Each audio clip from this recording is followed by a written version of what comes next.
ఎంతమంది రిలేట్ అవుతారో లేదో తెలీదు కానీ ఈ స్టేట్మెంట్‌కి. దగ్గరున్నప్పుడు ఎవరి వాల్యూస్ తెలీవు. దూరం అయితేనే ఆ మనుషుల వాల్యూ కానీ, ఆ బాండింగ్ వాల్యూస్ కానీ అర్థమవుతాయి అంటారు కదా! అదైతే పక్కా నిజమే. నేను మా చెల్లి చిన్నప్పటి నుంచి ఇంట్లోనే ఉన్నాం కానీ ఎప్పుడు పడేది కాదు. ఎంతసేపు తిట్టుకోవడం, కొట్టుకోవడం, అసలు నువ్వెళ్ళు, నువ్వెళ్ళు ఒక రేంజ్ ఎనిమీస్‌లా ఉండేవాళ్ళం.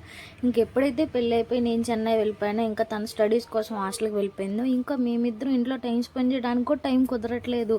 చాలా రేర్‌గా వస్తుంది. ఇంక తనొచ్చే టైంకి నేను అవైలబుల్‌గా ఉండకపోవడం, నేనొచ్చే టైంకి తనకి హాస్టల్‌లో హాలిడేస్ ఇవ్వకపోవడం అలా అయిపోయింది. ఇంకా క్రిస్మస్ హాలిడేస్ వల్ల నేను ఇంటికి రావడం, అదే టైంకి తనకి హాలిడేస్ ఇవ్వడం వల్ల మేము మళ్ళీ టైం స్పెండ్ చేయడానికైతే టైం దొరికింది.